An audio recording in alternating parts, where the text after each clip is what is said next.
comentar estos temas. En cuanto a sus fórmulas, no vamos a hacer problemas de ellos. Y vamos a empezar nuestra tercera unidad, ¿de acuerdo? Entonces, vamos a recordar que estábamos viendo en clase pasada algo sobre lo que es el producto de inercia, ¿sí? Decíamos, importante, aquí estoy viendo que esto no es correcto, es y al cuadrada y x al cuadrado, ¿no? Esto es importante que lo corrijan.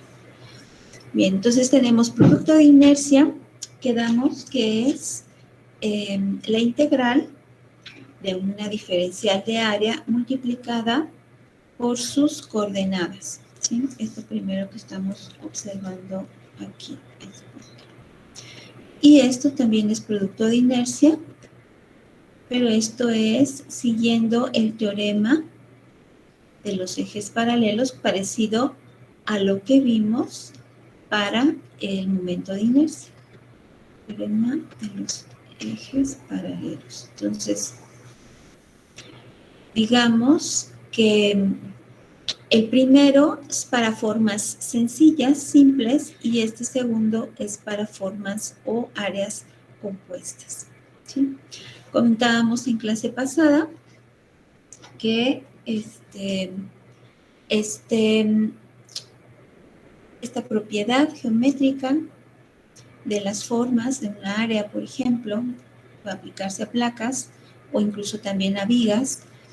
Se utiliza sobre todo cuando ustedes calculan estructuras de acero principalmente, ¿no? Sirve en general para cualquier tipo de estructura, por supuesto, pero son de particular importancia cuando están calculando ustedes acero, ¿sí? Entonces, comentábamos, por ejemplo, que nosotros tenemos en el eje XY, tenemos cualquier área, ¿sí? Y esta área tiene un centroide, vamos a suponer que ese centroide está aquí. Este es el centroide.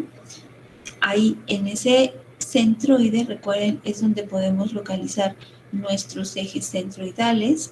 Nosotros le estamos simbolizando como XC y YC, esos son los ejes centroidales. Y si ustedes tuvieran un área, permítanme, si ustedes tuvieran un área elemental, aquí en este punto sería su diferencial de área, un área muy pequeñitita, y en ese punto ustedes pueden tener sus coordenadas, ¿sí? Recuerden, permítanme, voy a ver más. Entonces, si nosotros tenemos aquí las coordenadas, esta sería la coordenada Y, que es la coordenada del centroide, recordarán. Y aquí vamos a ponerle Y. Después de este lado tendríamos las coordenadas de este área elemental. Primero la tendríamos a la distancia del eje centroidal, que sería X con una rayita arriba, ¿sí? Y después ponemos X nomás. Entonces aquí las coordenadas, la ubicación de esta área, ¿sí? Si yo coloco aquí las coordenadas, pues son X con rayita arriba más X, sería la primera coordenada, coma, Y rayita arriba más Y, sería la segunda coordenada, ¿sí? Entonces, con este dibujito, yo puedo explicar esto de los ejes, teorema de los ejes paralelos, para encontrar esta fórmula, que es lo que veíamos el día de ayer, ¿sí? No, antier, perdón. Eso está muy bien explicadito aquí en su lectura 2. Aquí lo vamos a ver. a recordar. Entonces, lo único que se hace es realizar la multiplicación, ¿verdad? Por ejemplo,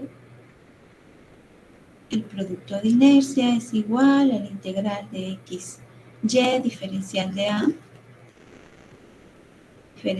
a, y entonces aquí lo que hago es colocar x más x multiplicado por y, que en este caso la coordenada es y, más y diferencial de a. Se hace esta multiplicación y entonces con esa multiplicación yo llego a esta fórmula que tengo aquí, ¿sí? Insisto, esto se aplica para el teorema de los ejes paralelos. Aquí lo tenemos.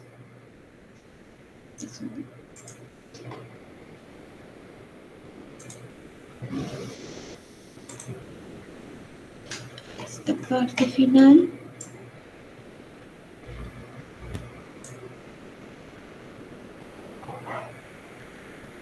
Aquí está el final. Simplemente para que ustedes lo ubiquen y lo recuerden. Aquí está, ¿no? Nuestro producto de inercia, que está a partir de esto, ¿sí? Ahora, importante, otra cosa relevante. Si como la multiplicación, como el producto de inercia, vamos a ponerle aquí así, como el producto de inercia es el área multiplicada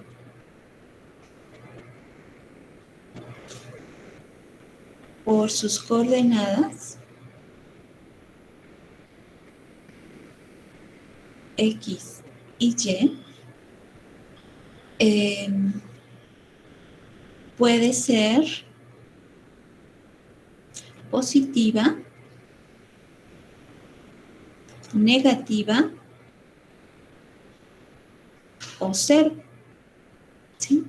Entonces, este producto de inercia puede ser positivo, puede ser negativo o puede ser cero, ¿sí?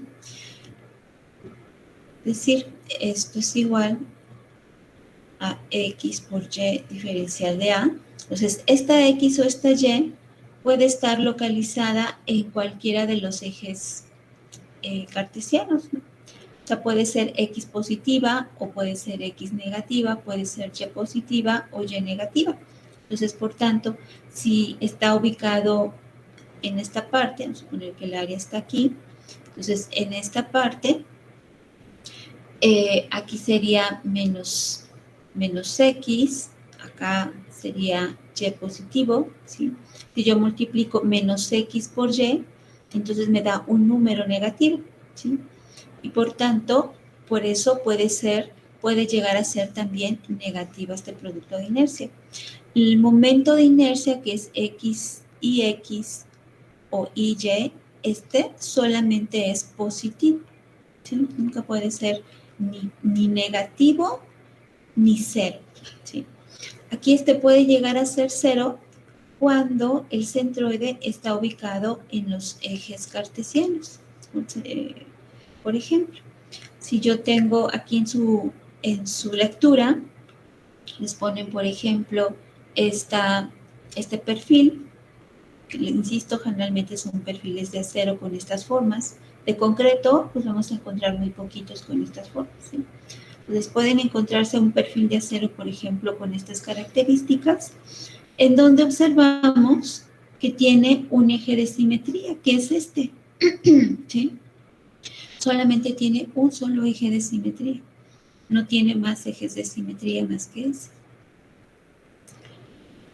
Ponerlo aquí, así. Entonces, si colocamos aquí nuestro eje X y Y, este sería el centro, el origen mismo, digamos. El centroide de esto no está en este punto, sino generalmente está aquí afuera, ¿no? Pero vamos a suponer que aquí nosotros colocamos aquí mismo el eje X y el eje Y, vamos a suponer que lo tuviéramos aquí, su eje Y. Entonces, en el eje X, ustedes tienen aquí un área elemental, vamos a suponer que esta fuera un área de A, diferencial de A, y otro área pequeñita, diferencial de A, ¿sí? Entonces,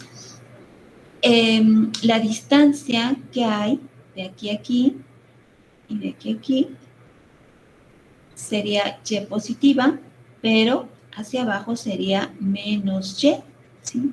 Entonces, en el momento en que yo obtengo el producto de inercia de esta área de aquí arriba, ¿sí? Que sería, vamos a suponer aquí sería la cota X, ¿sí? Este es mi eje X. Entonces, las coordenadas de esta sería X, Y, y de esta de aquí abajo sería X, menos Y, ¿sí? Y en el momento de multiplicar, yo tengo que hacer la suma, sería integral de X, Y, diferencial de A, más, sería X, Y, la integral de X por menos Y, diferencial de A. ¿Sí? Entonces, esto sería igual a integral de XY de A menos, porque X por menos Y sería menos XY diferencial de A, ¿sí? Entonces, como vemos, estos dos se van, esto es igual con 0, ¿sí? Y así para cada una de las diferenciales de área de todas estas partes o partículas de las que está formado este, ¿sí? De tal manera que todas se anulan y por tanto, de una figura como esta, el producto de inercia IXY es igual a 0. ¿Sí? Entonces, en estos casos, puede ser o puede llegar a ser igual a 0 el producto de inercia. Esto, ¿no? No vamos a hacer ejercicios de este tipo porque tendríamos que ser integrales, ¿verdad? Y pues no forma parte de los alcances del curso, ¿sí? No se preocupen ahí en esa parte. Aquí, insisto, es donde tienen la explicación, esto que les acabo de comentar. Aquí está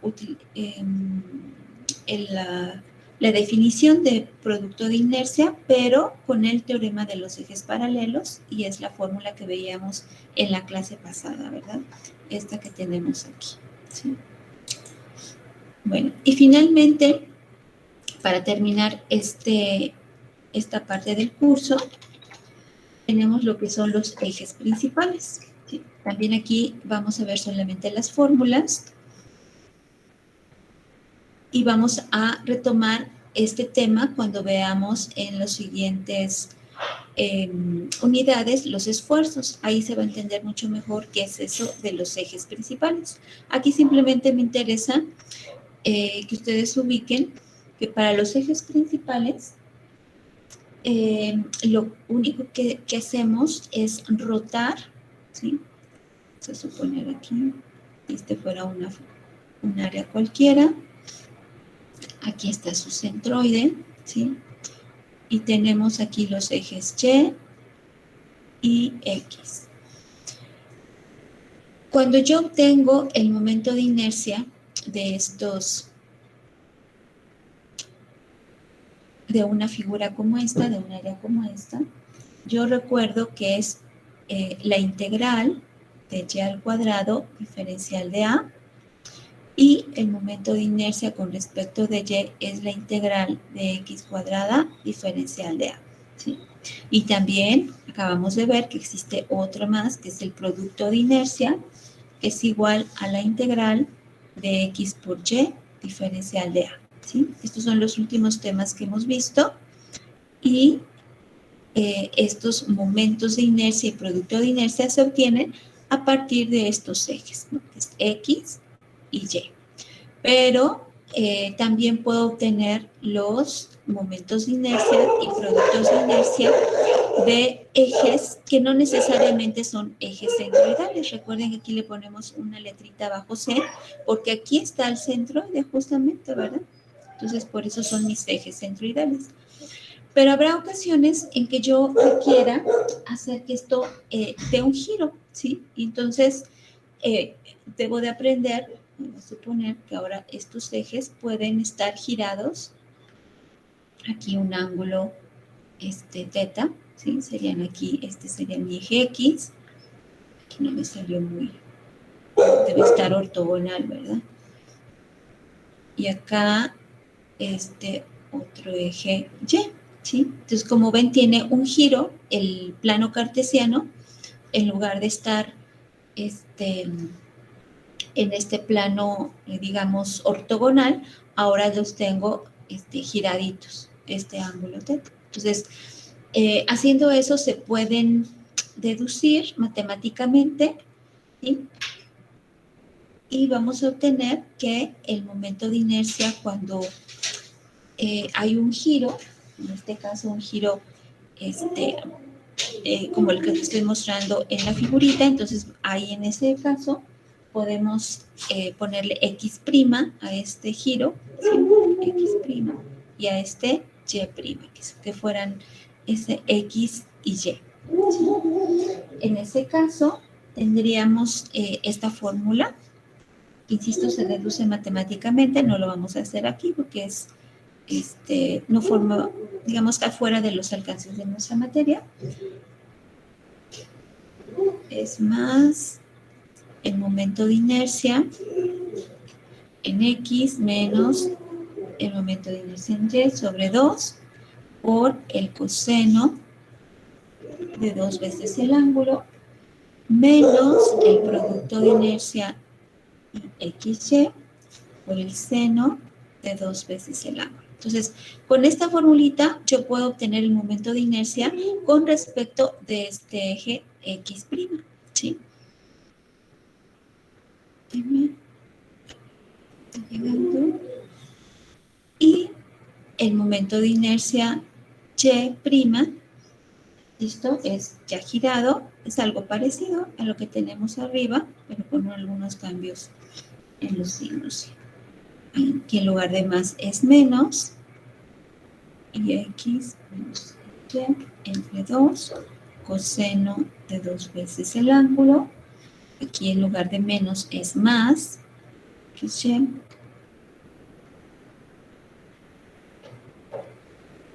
Seno de 2 veces el ángulo, ¿sí?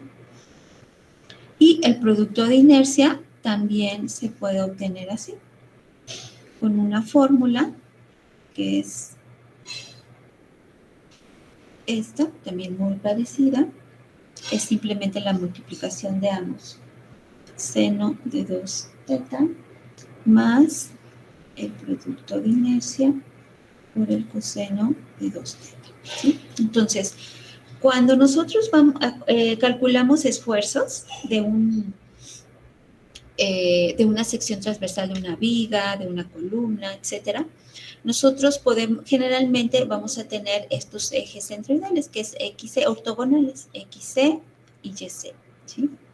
Pero habrá ocasiones en que será necesario girar esos ejes centroidales en lugar de ortogonales, tener un giro, porque ahí puedo tener esfuerzos máximos, ¿sí?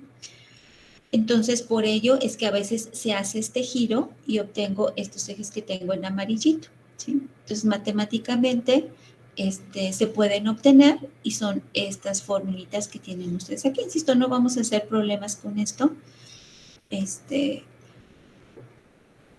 pero sí vamos a retomar este tema un poquito cuando veamos esfuerzos, ¿sí?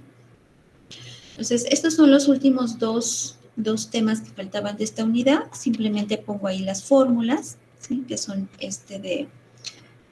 del producto de inercia, que es esto que tengo aquí, y los momentos de inercia con respecto de ejes cartesianos, pero con un giro de un ángulo teta, ¿sí? ¿Algún comentario sobre esto, chicos? ¿Alguna dudilla por ahí? Tal vez todas, ¿verdad?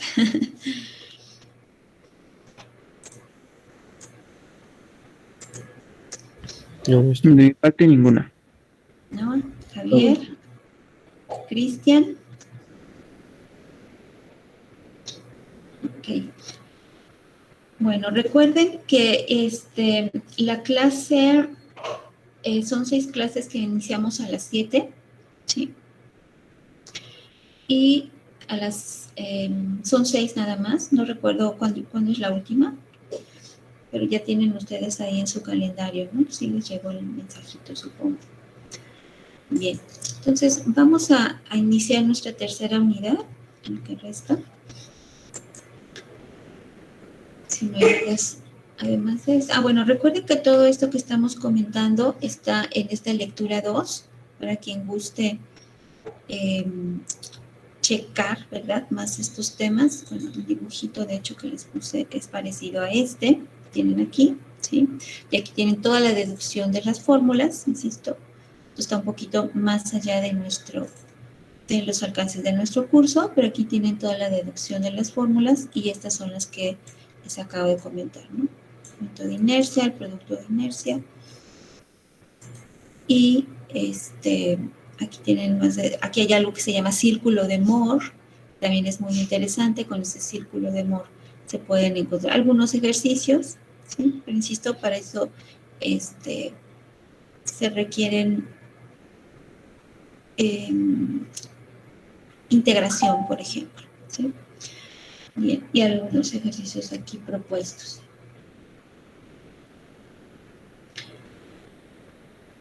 Ok, son temas muy interesantes, insisto, pero ya está fuera del alcance de lo que nos pide su programa de estudios. Bien, vamos a ir a nuestra tercera unidad.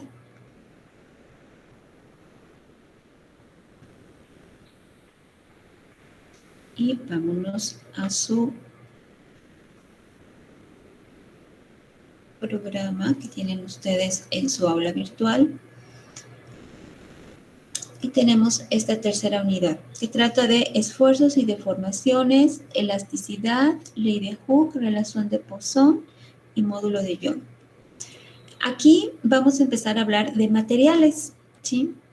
Ya de los materiales que comúnmente se utilizan en la construcción, ¿sí? Como ven ahí, lo que es el acero, el concreto, la mampostería, la madera, el aluminio, ¿sí? Son temas interesantes. Algo un poquito platicamos en nuestro curso del semestre anterior, pero ahorita lo vamos a desarrollar un poquito más, ¿sí? Entonces, tenemos esfuerzos y deformaciones.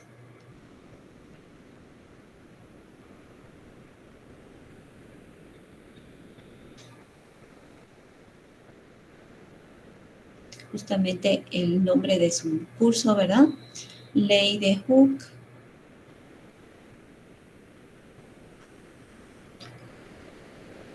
Relación de Poisson.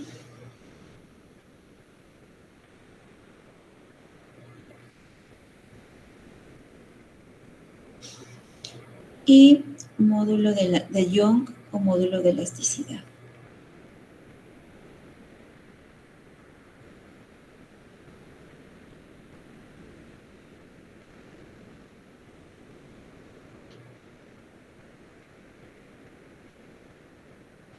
¿Ok? Entonces, aquí vamos a comentar, a repasar un poquito. Recuérdenme si lo vimos o no lo vimos el curso pasado, sino para ampliarles el tema. Que las estructuras están todas sometidas a esfuerzos, ¿verdad? Cualquier tipo de esfuerzo. Y esos esfuerzos producen ciertas deformaciones, ¿sí? Creo que lo comentamos un poco antes de iniciar nuestro tema del cross, ¿verdad? Y de cómo es que hay que checar que estos esfuerzos son justamente los que se presentan en, por ejemplo, vigas, ¿sí? que están sometidas a ciertas fuerzas externas, ¿sí? Entonces, por ejemplo, cuando yo tengo un elemento, vamos a cambiar en lugar de viga, vamos a suponer que fuera una columna, ¿sí? Una columna como esta, vamos a suponer que está empotrada doblemente, ¿sí? Y esta columna trae una fuerza en este sentido, vamos a suponer que fuera P. Si está en el centroide, ahorita ya ubican qué cosa es un centroide, ¿verdad? En el eje centroidal de esta columna, entonces hablamos de fuerzas axiales, ¿sí? Recordarán algo de eso, fuerza axial, porque está aplicada justamente en el centroide, vamos a suponer. Y por supuesto, por la tercera ley de Newton, que dice a toda acción corresponde una reacción y de sentido contrario, entonces yo tendría aquí una fuerza opuesta a la que estoy aplicando, ¿sí? Aquí vamos a suponer que colocamos la sección transversal de esta columna. Aquí sería una sección rectangular. Aquí estaría el centroide, ¿verdad? De esa sección transversal. Y si está aplicada esa fuerza exactamente en el centroide, pues le llamamos fuerza axial, ¿sí?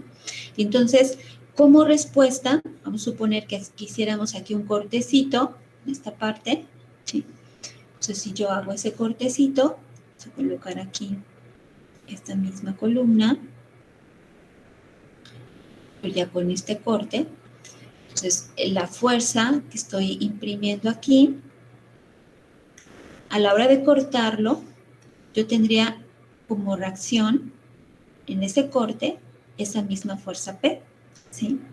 Y en esta sección transversal voy a colocar como en perspectiva, suponer que esta fuera la columna en el corte. Aquí estaría esta columnita. Aquí estaría la fuerza, bueno, aquí está el centroide. Aquí estaría la fuerza aplicada P, ¿sí? Y en esta parte yo tendría como resultado el esfuerzos, ¿sí? Esfuerzos.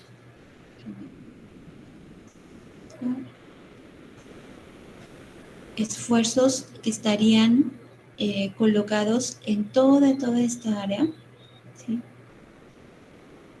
Que no necesariamente son todos iguales, pero podemos suponer que fueran todos igualitos.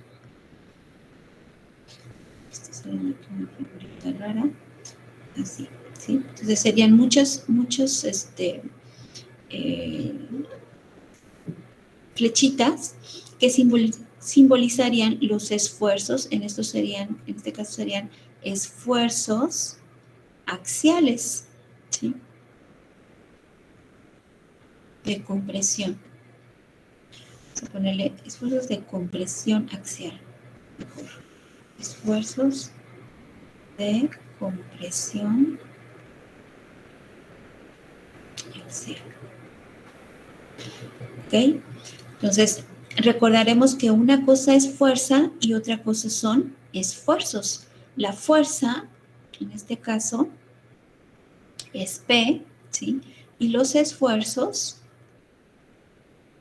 es igual a P entre área. ¿Se acordarán que comentamos eso en el semestre pasado? ¿Sí? Entonces, insisto, la fuerza es en este caso, la compresión aplicada.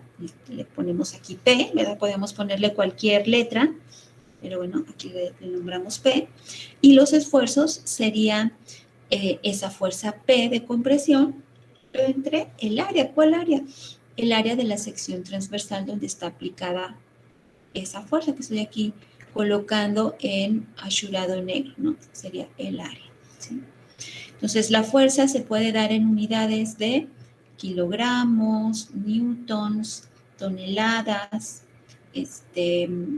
libras, ¿sí?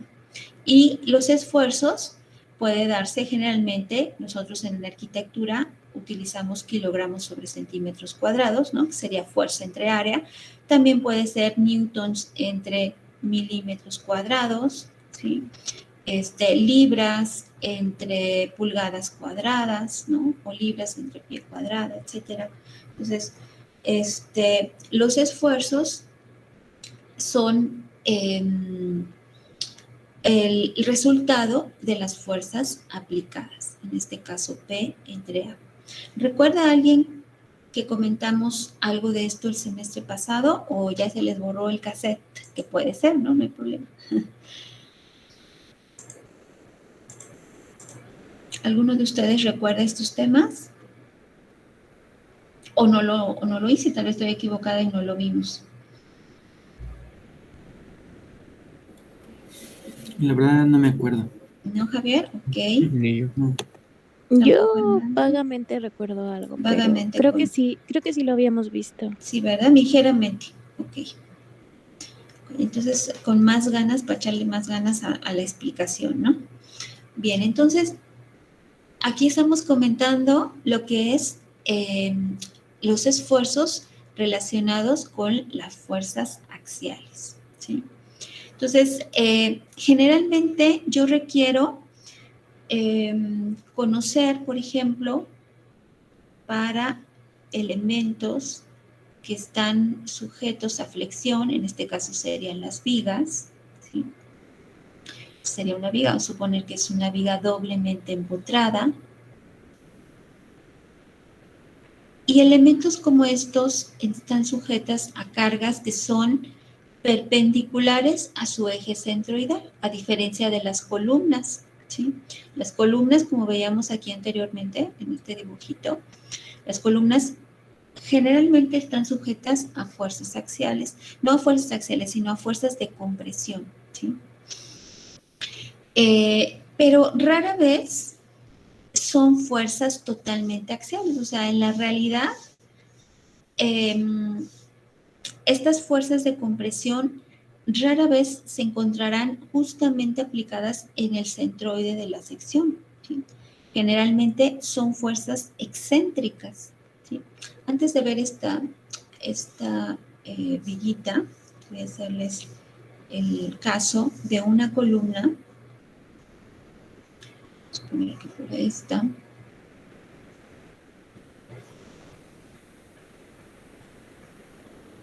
Su sección transversal, vamos a suponer que fuera también rectangular, la sección transversal. Su centroide obviamente está en el centro geométrico, ¿verdad? Yo encuentro el centro geométrico de esta sección y sucede que el eje centroidal estaría aquí, por supuesto, y atravesaría el centroide, ¿verdad? Este es el centroide y este es el eje centroidal. También se le llama eje neutro, centroidal o eje neutro, pero generalmente las fuerzas, insisto, de compresión no están aplicadas exactamente ahí, sino que pueden llegar a estar aplicadas fuera del eje centroidal, ¿no? Entonces aquí sería P. Y entonces aquí hay una distancia que se le llama excentricidad, ¿sí? Vamos a poner aquí E. Entonces P es igual a la fuerza aplicada, fuerza de compresión, y E es la excentricidad de la carga. Excentricidad de la carga. Entonces, en este caso, la fuerza aplicada es una fuerza de compresión excéntrica, ¿sí? Fuerza de compresión excéntrica. Esto de excéntrico significa que está fuera del centro, ¿sí? Ese sería el nombre. Permítanme, es que van a pelearse los gatos. Voy a separarlos. Permítanme un momentito.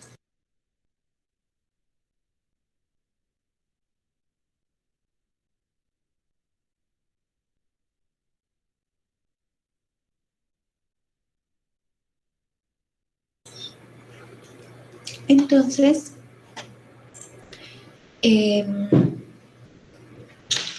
ese fuera del centro significa que no está aplicada en el centroide de la sección transversal. Si ven esa sección transversal, es como si yo hiciera un corte aquí, ¿sí? O un corte aquí.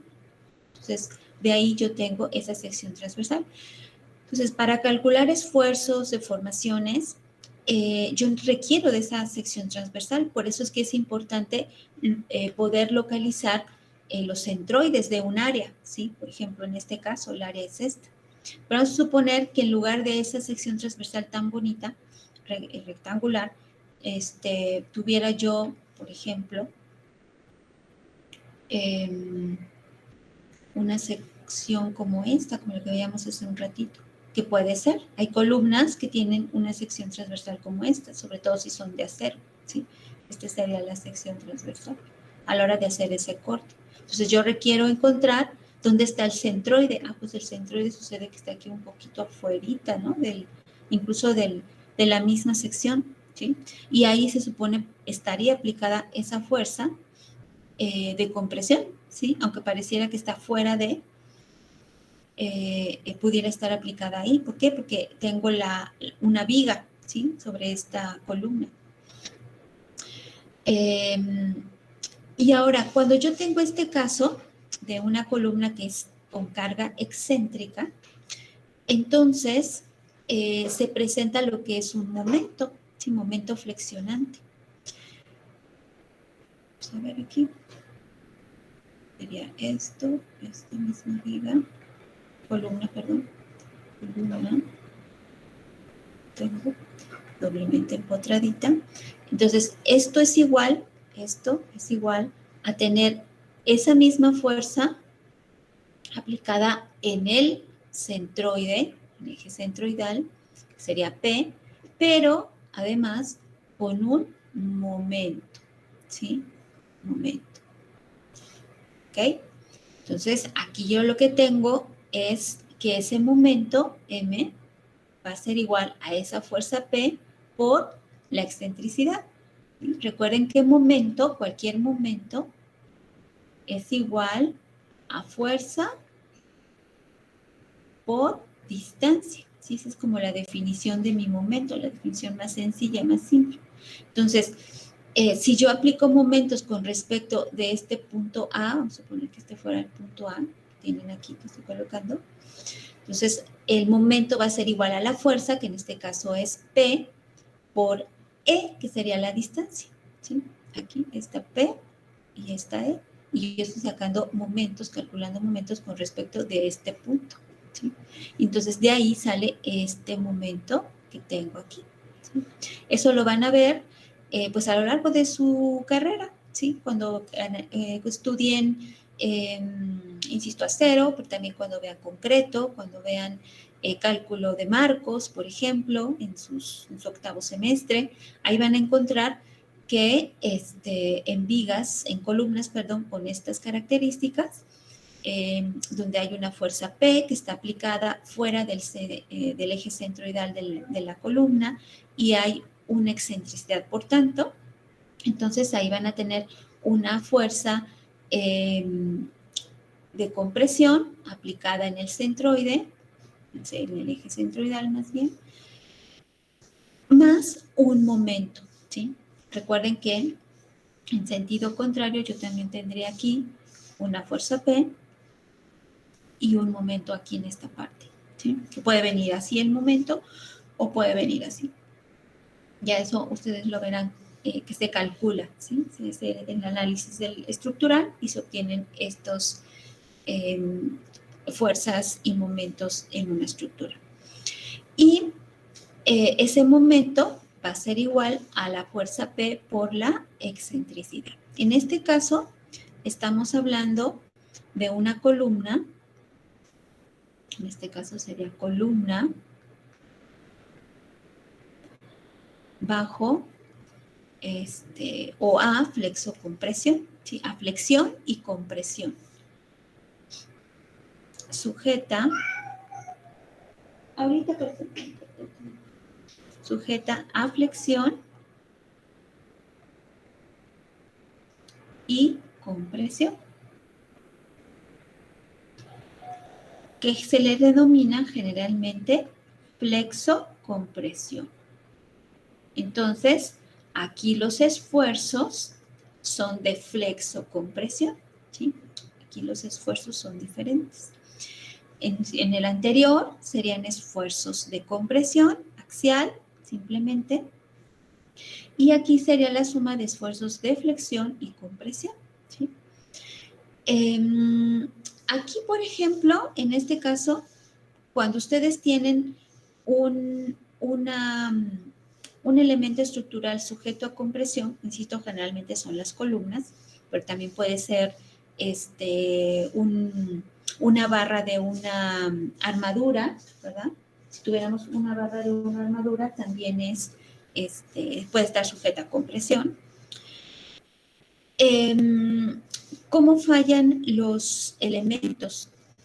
Bueno, hay fallos dependiendo del tipo de material, ¿sí? Si es de concreto, entonces empezará a agrietarse. Si es de agrietarse y después empieza el aplastamiento, ¿sí? Pero ya lo veremos más adelante cuando platiquemos de los materiales. En este caso, ¿cómo se deformará? Aquí una columna como esta, entonces va a tener esta deformación. Vamos a ver si me sale el dibujito. Ahí. Cuando está sujeta a este tipo de esfuerzos, pues va a tener una flexión así. Estoy exagerando un poquito para que se vea. O sea, va a comprimirse, va a ser más chaparrita y a la vez va a flexionarse. ¿Sí? Tener esta flexión.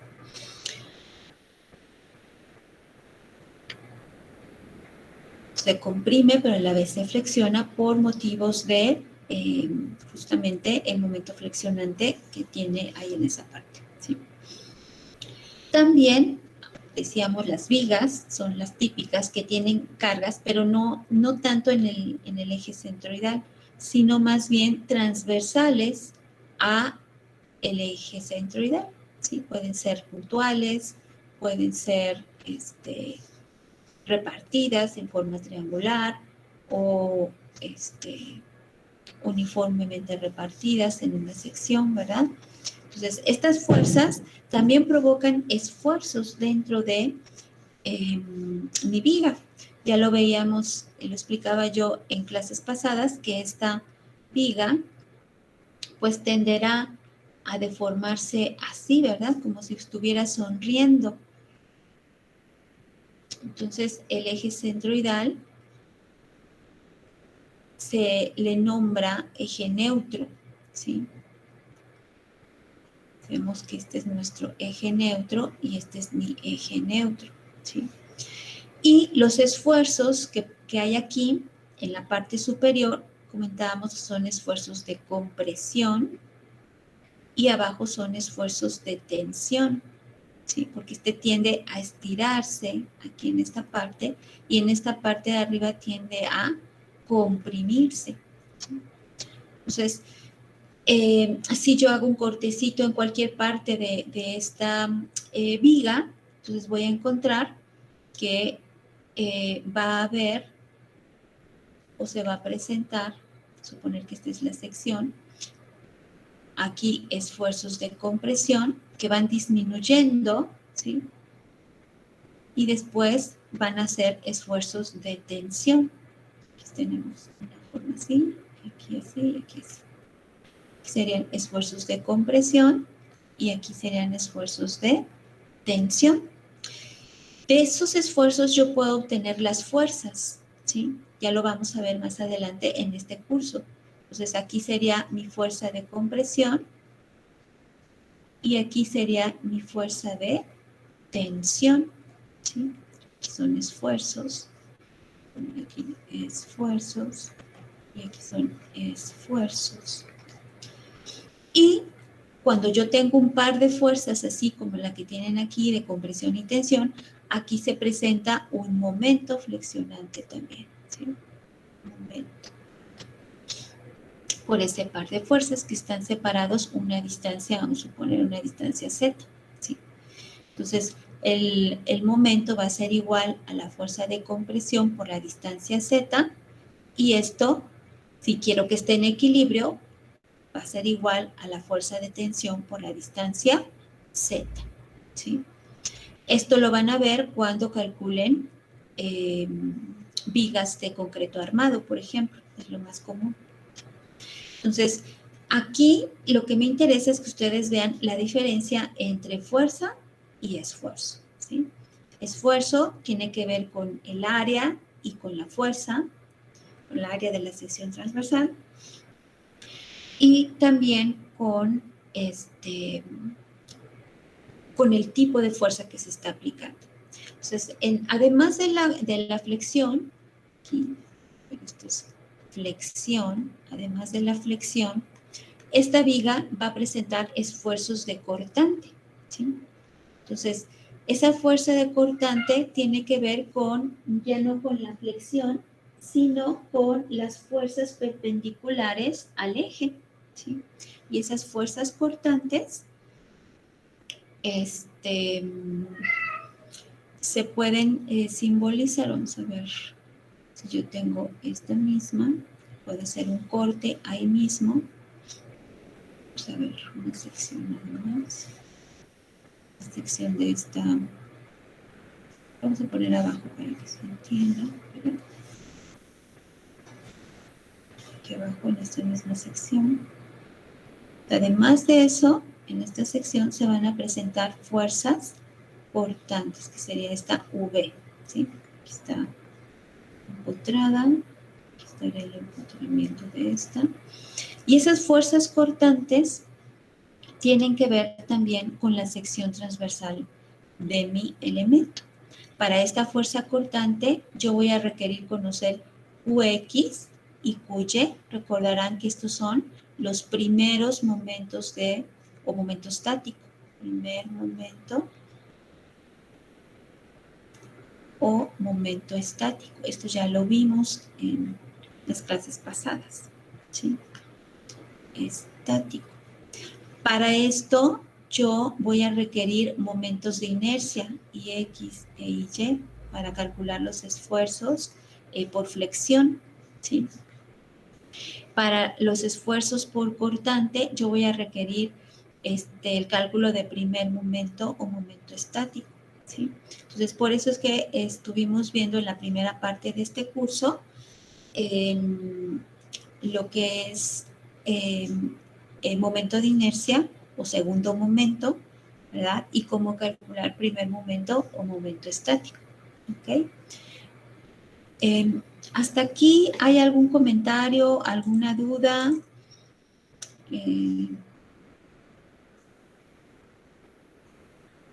¿O se está entendiendo lo que estoy comentando, chicos? Rafael Díaz, Oscar, Leonardo, Laura. Sí, me está entendiendo. ¿Sí? ¿Están tomando apuntitos? Sí. ¿Sí? Ok. Muy bien. Entonces, ya hemos explicado que hay esfuerzos de compresión.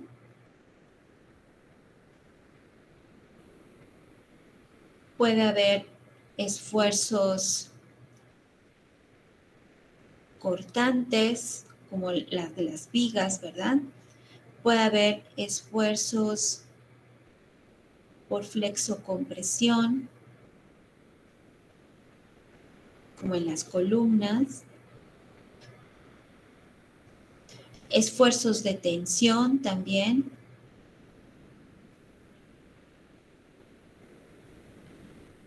Esfuerzos por torsión.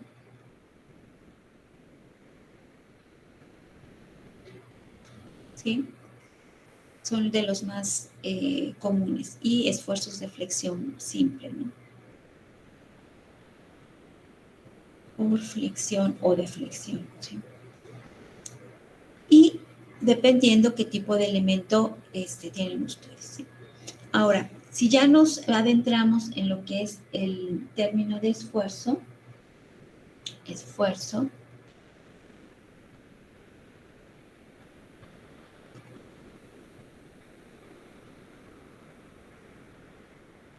como una definición, digamos, básica, podemos poner esto. Resistencia, esfuerzo es la resistencia que ofrece un área unitaria o diferencial, como la que ya hemos visto, que ya hemos platicado, del material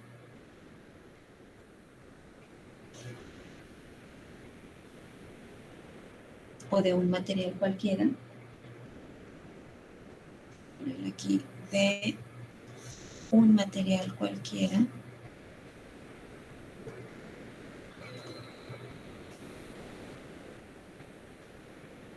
ante una carga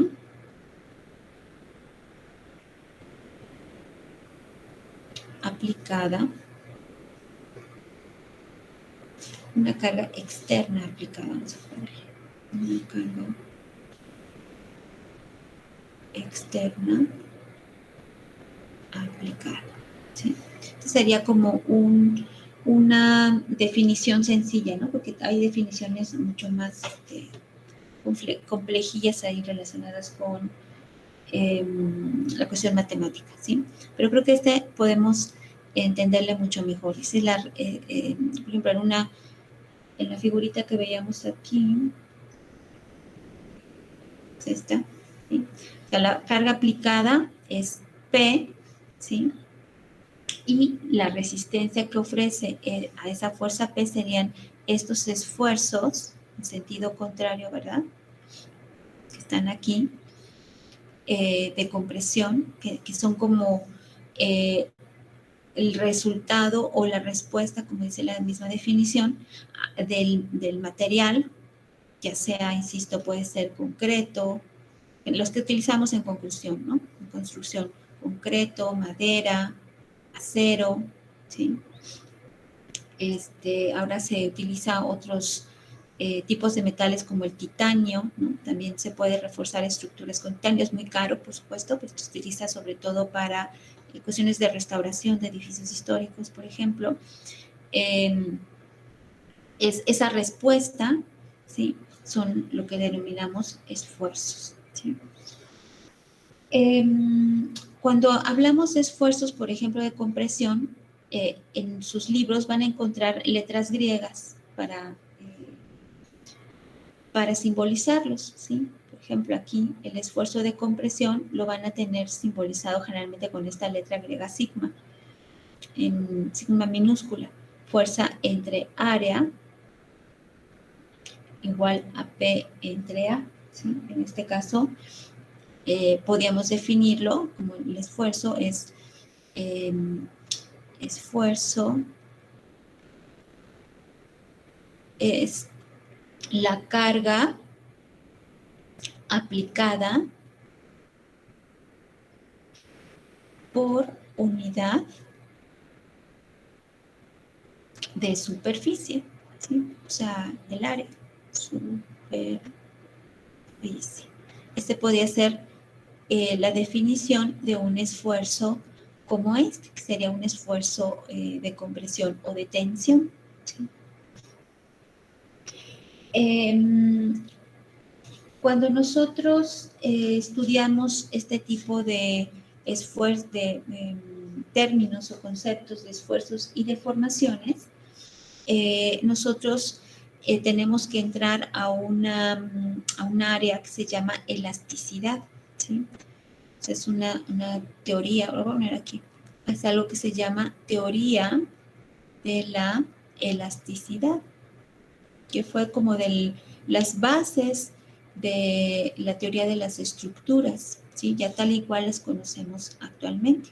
En esa teoría de la elasticidad se ven los esfuerzos y también las deformaciones. Deformaciones.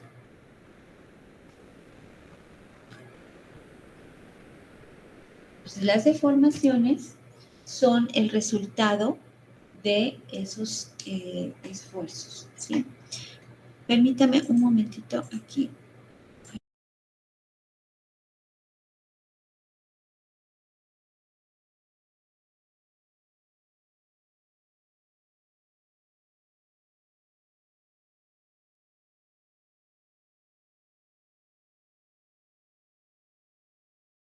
Ya es que estos gatos llegan muy orgullosillos y quieren pelearse. Bien. Entonces, ahora, ¿qué es una deformación? Me voy a pasar directamente a lo que es una deformación. Quedamos que es el resultado de aplicar una fuerza, ¿verdad? En este caso, para una deformación, por ejemplo, producto de las cargas aplicadas por compresión o por tensión, pues las deformaciones tendrá que ver con el movimiento de las partículas del material, ¿sí? Entonces, cuando está sometido un cuerpo a una fuerza, pues las partículas del material tienden a moverse, ¿sí? Y ahí, en este caso, se producen las deformaciones. Entonces, una forma de simbolizar esta deformación es con la letra sigma, con la letra griega epsilon, ¿sí? Es importante aquí comentar que no son deformaciones tal cual, sino es el término nada más deformación, sino que se le denomina deformaciones unitarias o deformación unitaria, ¿sí? Y esta se puede simbolizar, más bien definir matemáticamente, como la integral de delta L. Generalmente yo le pongo aquí una L así como manuscrita, a ver si no se confunden ahí, entre la longitud total, ¿sí? Si yo integro eso, entonces lo que obtengo es el cambio, este delta generalmente significa cambio de la longitud entre la longitud total. Y más fácil sería longitud final menos longitud inicial entre longitud inicial. ¿Sí? Lo voy a explicar con un dibujito. Vamos a suponer que esta fuera una barra que está sujeta de acá y aquí está el libre, ¿sí? Entonces, esa barra está sujeta a una fuerza de tensión, una fuerza de tensión tal, ¿no? Axial incluso, si quieren. Entonces, originalmente, esta barra tiene esta longitud. Esta longitud le vamos a llamar longitud L0. Entonces, en el momento en que se aplica esta fuerza, voy a poner aquí otro dibujito, esta barra va a tender a alargarse, ¿verdad? Con esa fuerza aplicada. Voy a aumentar aquí. Aquí está la fuerza. Entonces, aquí esta va a ser la longitud final, ¿sí? Entonces, yo pongo aquí esta línea punteada. Esto es lo que se alargó, ¿sí? Sería delta L. Esta delta L que estoy colocando aquí, esta sería esta, delta L. Entonces, eso es lo que se alargó. ¿Cómo lo obtengo? Pues a esta longitud final, esta grandota, le resta esta longitud inicial y obtengo esta delta L, que es el cambio de longitud, ¿sí? Si ese cambio de longitud yo lo divido entre la longitud inicial, entonces obtengo la deformación unitaria epsilon, ¿sí? Este término también es muy común, lo van a utilizar, no sé si utilizarlo, pero al menos lo deben de tener muy presente en el resto de sus cursos de estructuras, ¿sí? Entonces, observen que la longitud, la fórmula es longitud entre longitud, ¿sí? Entonces, por tanto, la deformación unitaria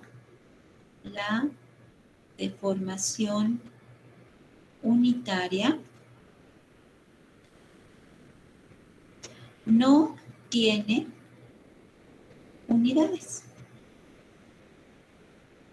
¿Sí? Aquí no tiene unidades, se da así tal cual. Aquí. Okay. Aquí recuerden que sí, los esfuerzos tienen unidades de fuerza entre área, uno es kilogramos entre centímetros cuadrados, libras entre pulgadas cuadradas, newtons entre milímetros cuadrados, ¿sí? Son algunas de las unidades más comunes de esfuerzos, pero aquí las deformaciones sin unidades, ¿no? Aquí, sí.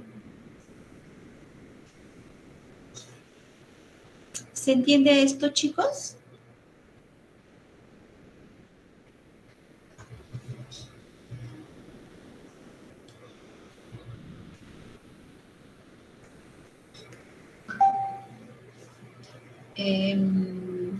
¿Siguen ahí, chicos? Julián, sí, Crestia, ¿todos se entiende lo que estoy platicándoles? Sí, profe. Ok. Muy bien.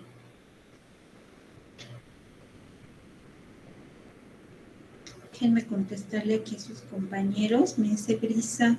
¿Brisa ya pudo entrar o todavía no? No, ¿verdad? Creo que no está. Y aquí Javier también me dice que siento un poquito mal. Recuerdo que te repongas.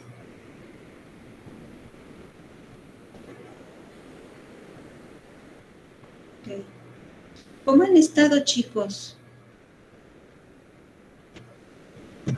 ¿Cómo han estado? De salud y de todo. ¿Todo bien? De salud, bien. Bien, sí. Todo bien. Todo bien, ok. Sí, porque aquí me dice Javier que se siente un poquito mal. Y veo que Brisa no pudo entrar. Decía que tiene problemas de conexión. Esperemos que en el resto de la clase se pueda conectar. Bien. Entonces, ya estamos aquí viendo dos definiciones, ¿sí? Una con letritas, si quieren, y fórmula, y la otra con fórmula. Entonces, ya vemos aquí qué cosa es un esfuerzo, qué cosa es una deformación, ¿sí? Y esto se presenta en cualquier tipo de estructura. Mampostería, me estaba faltando la mampostería. La mampostería, recuerden que está formada de piezas unidas con morteros, ¿verdad? Pues esas piezas pueden ser piedras o pueden ser tabiques, puede ser block, también es otro tipo de material, ¿sí? Entonces, la mampostería, el concreto armado, el concreto simple, el acero, la madera, el aluminio también. El aluminio se utiliza, si bien no para elementos estructurales necesariamente, pero sí para, por ejemplo, en los rascacielos, en todo lo que tenemos alrededor de las caras, ¿verdad? De un rascacielos puede estar formado por estructuras de aluminio que sostienen grandes cristales, ¿no? Por ejemplo. Y otros metales que últimamente se utiliza para refuerzos como el titanio, ¿no? Además del acero. Y todos esos elementos, todos esos materiales más bien, y sus estructuras están sometidas a esfuerzos y deformaciones. Los esfuerzos pueden ser de varios tipos. Decíamos compresión, tensión, flexión, flexocompresión, torsión, ¿sí? Esfuerzos cortantes. Y las deformaciones son la respuesta a esos esfuerzos, ¿sí? Aquí tenemos la definición de una deformación unitaria debida a tensión o compresión, ¿sí? Que es, creo yo, la más sencilla de entender, esta deformación, en donde yo tengo un elemento que está sujeto a una fuerza, ¿sí? Esa fuerza hace que el elemento se alargue, en este caso, pero si fuera de compresión, entonces tendería a cortarse, ¿verdad? A disminuirse. Y si nosotros tenemos como datos la longitud inicial de ese elemento y la longitud final, yo puedo encontrar lo que varió, ¿verdad? Lo que se alargó en este caso, lo que varió la longitud, y dividiéndola entre la longitud inicial, yo puedo obtener como resultado la deformación unitaria, que generalmente se simboliza con la letra griega epsilon, ¿sí? Que es una E así como redondita, y como la definición de deformación unitaria es una división, y tengo arriba unidades de longitud y abajo unidades de longitud, se van las dos, y entonces la deformación unitaria no tiene unidades, ¿sí? Vamos a ver un ejemplo sencillo de cálculo de esfuerzo y cálculo de deformación. Entonces, vamos a ver. Ejemplo. Calcular el esfuerzo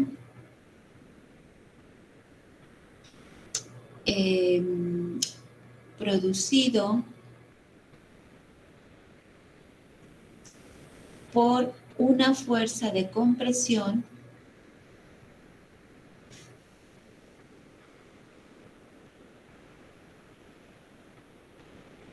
de 100 toneladas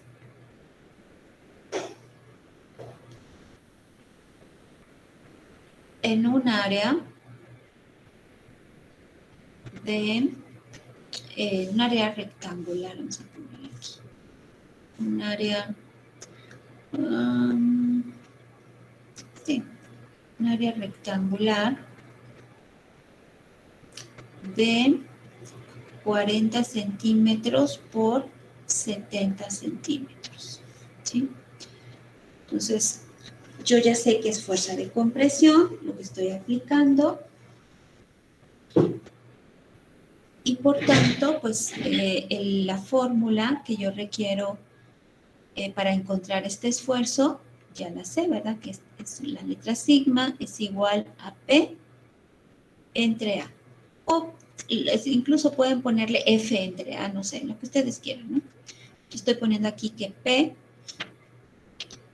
sería el símbolo para las 100 toneladas, y el área, como es rectangular, me están diciendo aquí que es rectangular, es base por altura, ¿verdad? Entonces, la base es de 40 centímetros y la altura es 70 centímetros. Entonces, aquí el área va a ser igual, 7 por 4, 28, 280, ¿verdad? O 2800, ¿cuánto es?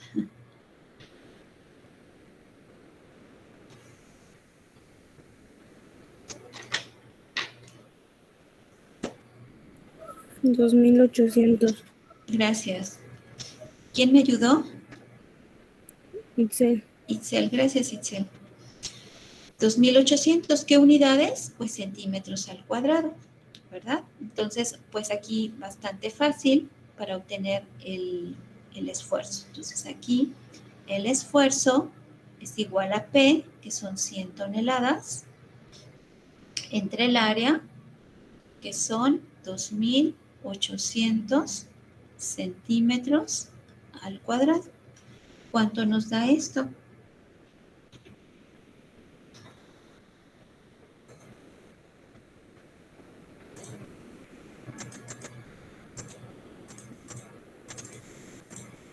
Cero punto, ¿0 qué? 0.35. Ok, 35,7, ¿verdad? ¿Qué unidades,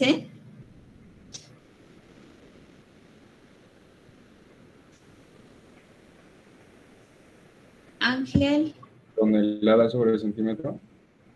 toneladas sobre centímetro. ¿Están de acuerdo con Ángel?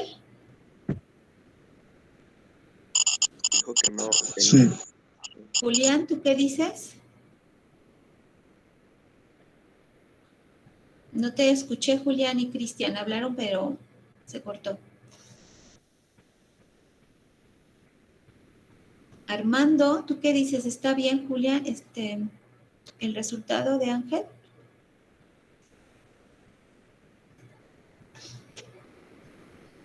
Armando Martínez.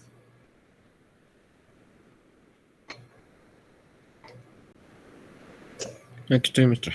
Perdón, se me está trabando un poquito el internet. Ok.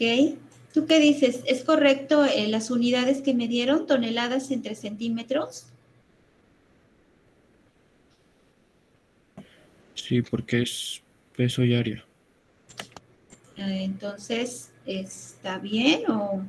Yo creo que hay ahí como un errorcillo, ¿no? A ver, ¿alguien ya lo vio el errorcillo? No es tonelada entre centímetros cuadrados.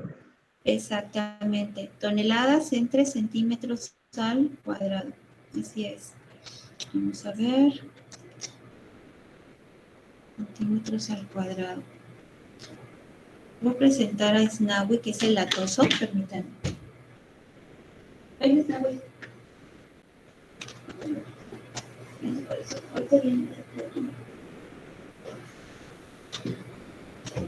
Vean nada más.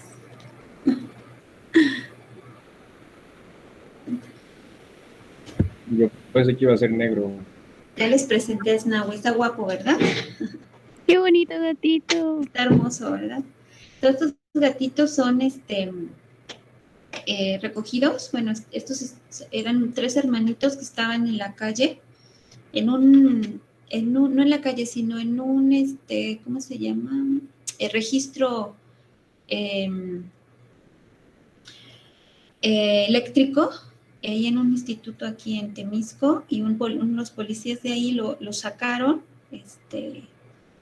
estaban pues en la oscuridad, y como los rescatistas de gatos ya tenían muchos, unos tenían 10, otros tenían 12, entonces los tomamos nosotros, son 2 hermanitos blancos y quedaron bien guapísimos. Son así como muy pachoncitos. Y el hermano otro que es gris, ese también está guapillo, pero no es pachón. Bien, entonces, esto es a fuerza toneladas entre centímetros cuadrados, importante, porque es área, ¿sí? Me habían dicho nada más toneladas entre centímetros, pero es toneladas entre centímetros al cuadrado. ¿Sí, Ángel? Sí, profe. Ok, entonces, si yo quiero, vamos a suponer que quiero el resultado en kilogramos sobre centímetros cuadrados. Entonces, yo debo de hacer una conversión, ¿verdad? Generalmente en arquitectura, nosotros aquí en estructuras, la unidad de esfuerzos que utilizamos es en kilogramos sobre centímetros al cuadrado, no tanto toneladas como kilogramos, ¿sí? Los ingenieros, sobre todo en investigación, lo que utilizan es newton sobre milímetros cuadrados, que son pascales y megapascales, ¿sí? Entonces, las unidades, insisto, nosotros son kilogramos sobre centímetros cuadrados. Pero ya en cuestión de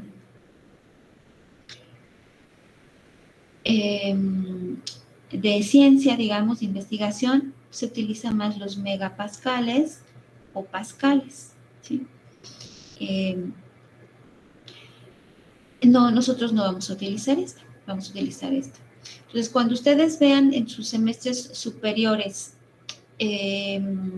cálculo de estructuras, insisto, acero, madera, etcétera, generalmente ustedes van a conocer lo que son normas técnicas complementarias, o eso es lo que son como una especie de reglamentos, ¿no? De reglamentos de construcción. Y ahí, en estas normas técnicas, ustedes van a encontrar fórmulas que algunas son aplicadas para estas unidades y otras son aplicadas para estas unidades, ¿sí? Entonces, aquí en estas normas vienen formas de encontrar esfuerzos en las estructuras, en los elementos estructurales, y fórmulas para este tipo de unidades, ¿sí? Pero insisto, nosotros no usamos esta, entonces ustedes van a utilizar las fórmulas para kilogramos sobre centímetros, a menos que el profesor les diga, pues ahora quiero los esfuerzos en pascales, ¿no? O en megapascales. Pues tendrán que utilizar esas fórmulas, pero generalmente son esas. Entonces, ¿alguien tiene idea de cómo hacer la conversión? Entonces aquí tengo convertir toneladas sobre centímetros cuadrados a kilogramos sobre centímetros cuadrados. Este sería como nuestro siguiente paso en este problemita. ¿Alguien sabe cómo hacer estas conversiones? ¿Se acuerda o nunca lo han hecho? Lo platicamos aquí.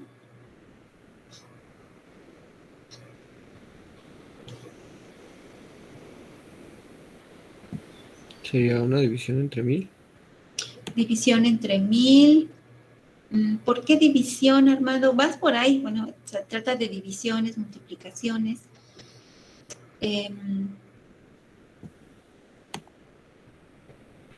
Pero aquí división no necesariamente, Armando. ¿Pero por qué crees que sea una división? Porque la tonelada es igual a 1000 kilogramos. Ajá, va por ahí. A ver, entonces, la equivalencia, ¿verdad, Armando? Entonces, una tonelada equivale a 1000 kilogramos. Muy bien. O sea, por ahí empezamos, ¿verdad, Armando? Pero aquí más que división es multiplicación. Ahorita vamos a ver por qué. Entonces, yo tengo aquí 0.0357 toneladas que quiero convertir a kilogramos. No sé cuántos kilogramos son. Esto sería aquí nuestra reglita de 3, ¿verdad? Entonces, recordaremos que de las reglas de 3, esta sería mi incógnita. Entonces, lo que yo tengo que hacer es, el elemento que tengo aquí, lo debo de multiplicar. Sería 1000 por esto, se multiplica por esto y se divide entre esto. ¿Sí se acuerdan de esto de las reglas de 3 o no se acuerdan muy bien?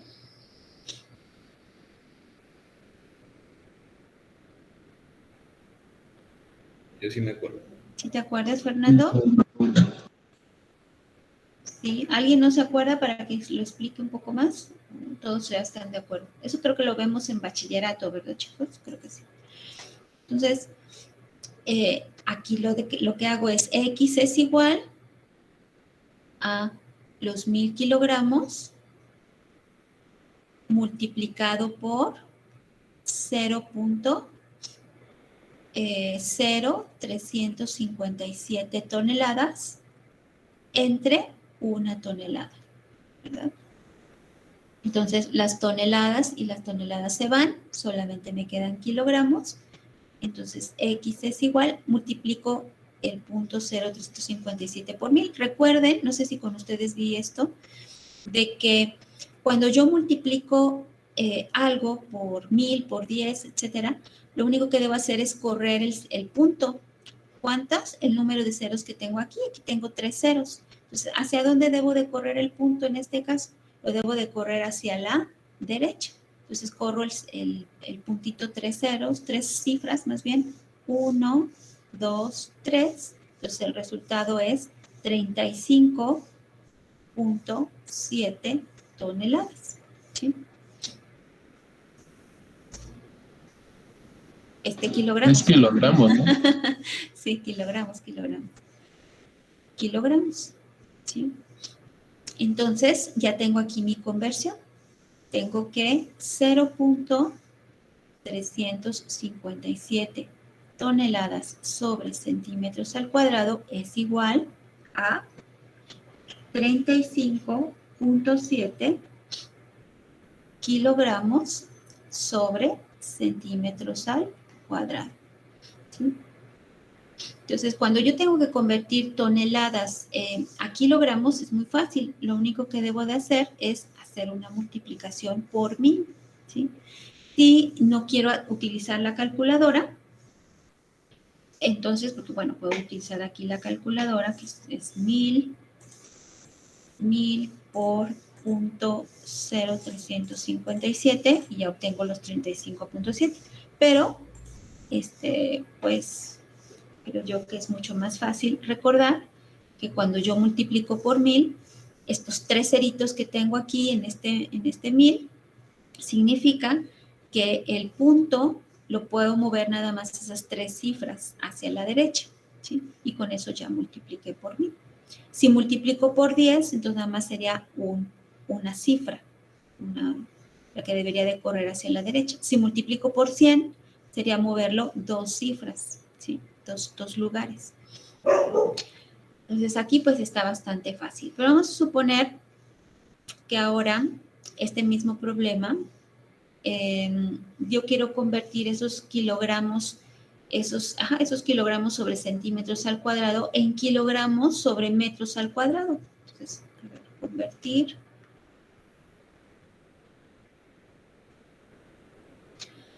Que es 35.7 kilogramos sobre centímetros al cuadrado a kilogramos sobre metros al cuadrado. Entonces, aquí ya es un poquito más complicado. Bueno, entonces, ¿cuál es la equivalencia? ¿Alguien de ustedes sabe cómo hacer esta conversión? ¿O más o menos tiene idea de por dónde te podríamos lograr? No me acuerdo si esto lo vi con ustedes o fue en el grupo de concreto armado, pero con ustedes no he visto nada de conversiones del semestre pasado, ¿verdad? No. No, entonces fue en concreto. Bueno. ¿Alguien tiene idea cómo hacer esta conversión? Tal vez esto lo platicaron en sus clases de bachillerato en alguna ocasión. Entonces, primero pues tenemos que ver la equivalencia, ¿no? Como veíamos hace rato con Armando. Entonces, 1 metro tiene 100 centímetros, ¿verdad? Entonces, 1 metro cuadrado equivale a 100 centímetros al cuadrado. ¿Cuánto es 100 centímetros al cuadrado, chicos?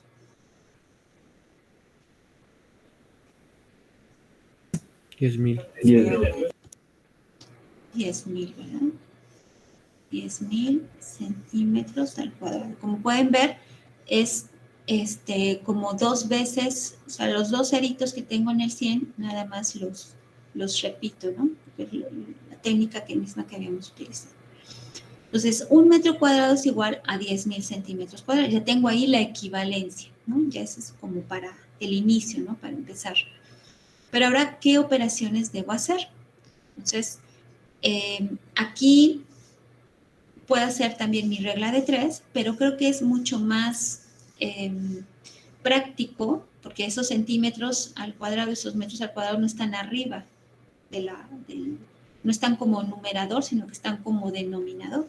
Entonces, una técnica que creo yo que es la más fácil, más sencilla para todos nosotros. Tengo 35 kilogramos sobre metros al cuadrado, ¿no? Sobre centímetros al cuadrado. Centímetros al cuadrado. Entonces, esto es igual. Lo que hago es lo siguiente. Tengo 35.7.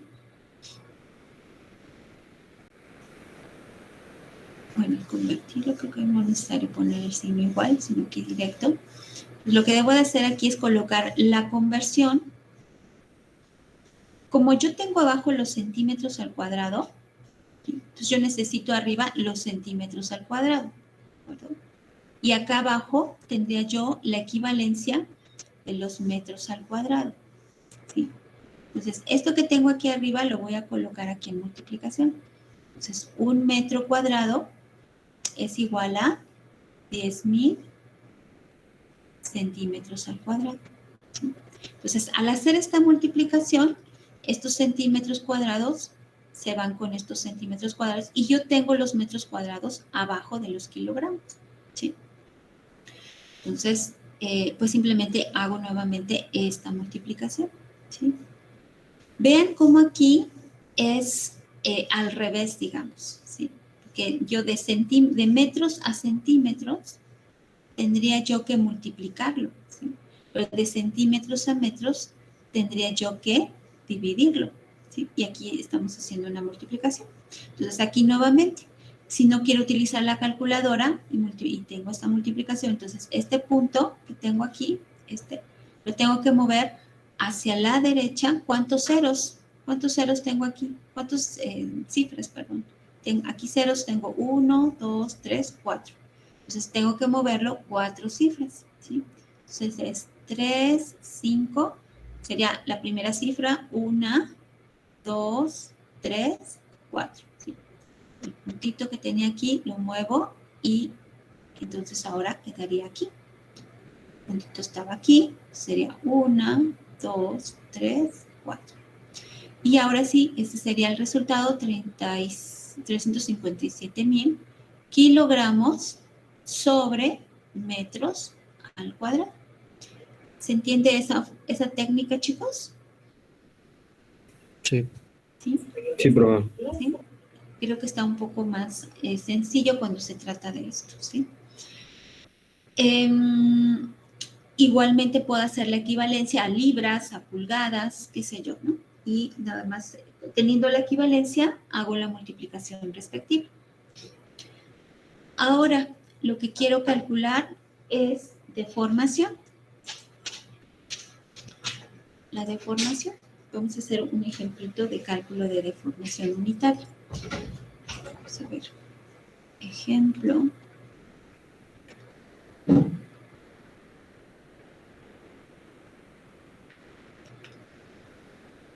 Calcular la deformación unitaria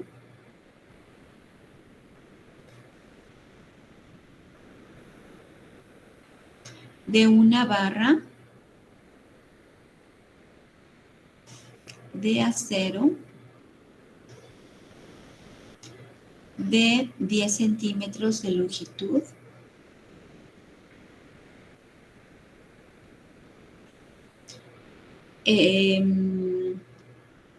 sometida bajo una fuerza de tensión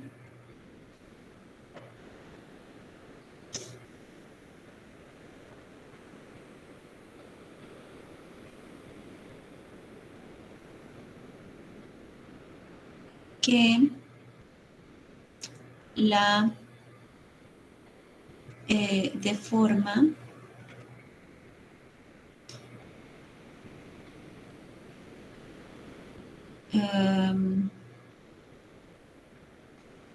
con una longitud final, una longitud total de, de 12 centímetros, vamos a suponer, ¿no? Entonces, puedo incluso, si quieren, hacer mi dibujito. Tengo aquí la barra, ¿no? Está sometida a una fuerza de tensión. Entonces, tengo que la barra original sería esta y la longitud es de 10 centímetros, ¿no?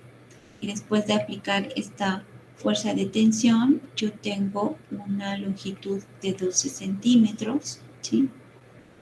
Entonces, yo sé que la fórmula para mi deformación unitaria es igual a el cambio de longitud entre la longitud inicial, ¿sí? Y sé que el cambio de longitud se obtiene longitud final menos longitud inicial entre la longitud inicial. Entonces, para ello, yo requiero estos datos, ¿verdad? Longitud final es la que se obtiene después de aplicar la fuerza, que serían los 12 centímetros. Longitud inicial sería la longitud que tengo antes de aplicar esa fuerza, que son los 10 centímetros, y nada más, ¿verdad? Entonces puedo tener aquí, si quieren, delta L es igual a la longitud final menos longitud inicial. Entonces tengo 12 centímetros menos 10 centímetros, ¿sí? Y esto es igual a 2 centímetros, ¿verdad? 12 menos 10. Entonces, sustituyendo, tengo arriba delta L, es 2 centímetros, entre la longitud inicial, que son 10 centímetros. ¿Cuánto es 2 entre 10? 0.2. 0.2. ¿Qué unidades?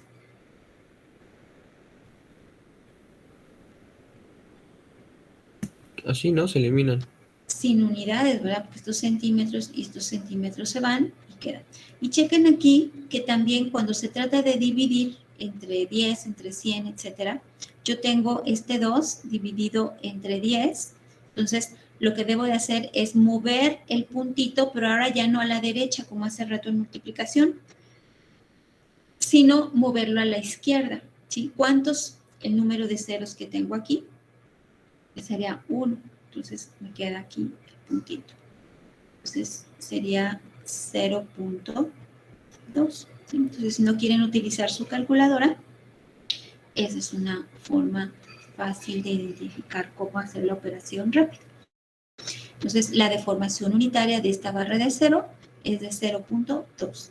Ustedes van a encontrar mucho esta deformación unitaria para el concreto, por ejemplo, y van a encontrar que la deformación unitaria del concreto a compresión, ¿sí?, es 0.003. Este es un valor que lo van a utilizar mucho en su sexto semestre, cuando estén en concreto armado. También no tiene unidades. ¿Cómo encontraron esto del 0.003? Bueno, este del 0.003, la deformación unitaria del concreto, se encontró no matemáticamente, sino a través de ensayos, de pruebas, ¿no? Ensayos, pruebas en especímenes de concreto sometidos a fuerzas, ¿sí? En este caso, fuerzas de compresión, ¿sí? Por ejemplo, no sé si han visto que en concreto se pueden hacer cilindros de concreto armado y se pueden someter a un cilindro que es de concreto, ¿sí? Se pueden someter a una prensa, esas que se utilizan en los laboratorios de materiales, y si ustedes lo comprimen, va a llegar un punto en que este concreto armado va a empezar a agrietarse, ¿sí? Entonces, cuando inicia ese agrietamiento, se miden las deformaciones. Le ponen aquí unos aparatitos para medir deformaciones y han encontrado, después de hacer muchos experimentos, han encontrado que la deformación unitaria en promedio máxima, última, es de 0.003, ¿sí? Como ven, son deformaciones muy pequeñitas. Aquí, por ejemplo, es una deformación muy grande, ¿no?, la que estoy aplicando, porque generalmente cuando los elementos empiezan a fallar, no necesariamente va a ser una deformación muy grande, ¿sí? Entonces, esto es lo relativo a lo que es deformación unitaria. Un ejemplito sencillo, ¿verdad?, que es nada más una división, pero es importante identificar los datos. ¿Se entendió, chicos, o hay alguna duda?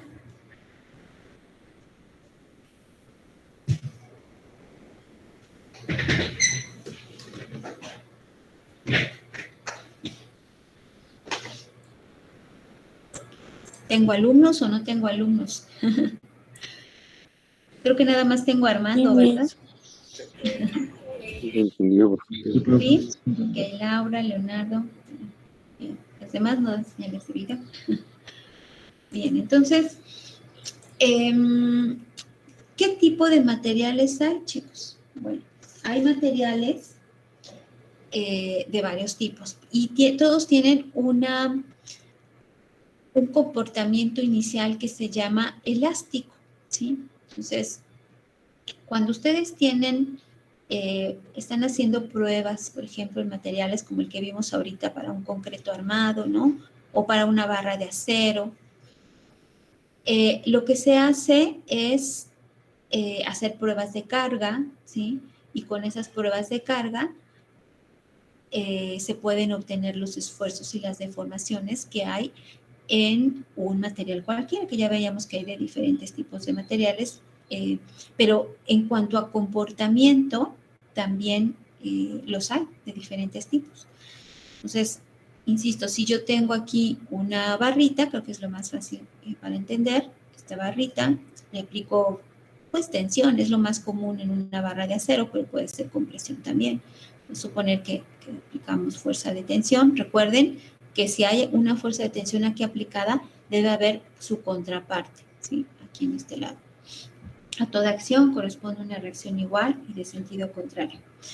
Entonces, si yo calculo el esfuerzo aplicado en recuerden que el esfuerzo aquí, en este caso sería de tensión, es igual a esa fuerza de tensión aplicada entre el área, ¿sí?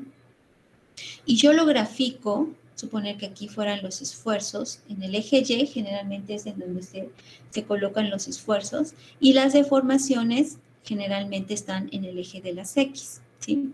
Si yo encuentro los esfuerzos y también las deformaciones, aquí de esta barrita de acero, y las voy graficando, vamos a suponer que aplico tanto esfuerzo, ¿no? Un esfuerzo tal A, y entonces a ese esfuerzo tengo una deformación tal, ¿no? Vamos a poner esfuerzo 1, deformación 1, entonces lo grafico. Después aplico un esfuerzo mayor, o más bien una fuerza mayor, y con eso un esfuerzo tal, un esfuerzo 2, y entonces encuentro la deformación 2 para ese esfuerzo, ¿sí? Y así sucesivamente. Entonces, en todos los materiales, yo voy a ver que en una primera fase voy a tener un comportamiento como este. O sea, va a encontrarse una línea, ¿no? Prácticamente, un comportamiento lineal aquí, ¿sí? Pero ya después, cuando empiezo o más bien aumento mucho más mi fuerza, pues va a llegar un punto en el que esta barrita va a empezar a deformarse de tal manera que yo quito esa fuerza de tensión y la barrita ya no va a regresar a su posición original, ¿sí? Entonces, yo aplico fuerza de tensión, una fuerza de tensión cualquiera, la quito y la barrita con su deformación va a regresar a como estaba originalmente.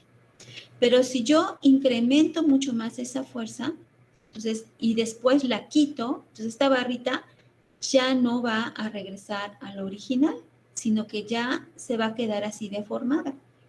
Y ya después va a llegar un momento en que si yo a esa barrita deformada le aumento más, entonces va a llegar un punto en que va a hacer como una cinturita, ¿sí? Esta barra a lo mejor va a ser así y después va a hacer una cinturita aquí, ¿sí? Porque ya va a presentar más deformaciones. Y si sigo incrementando la fuerza, pues va a llegar el momento en que esta cinturita ya va a ser muy chiquita y se va a romper, ¿no?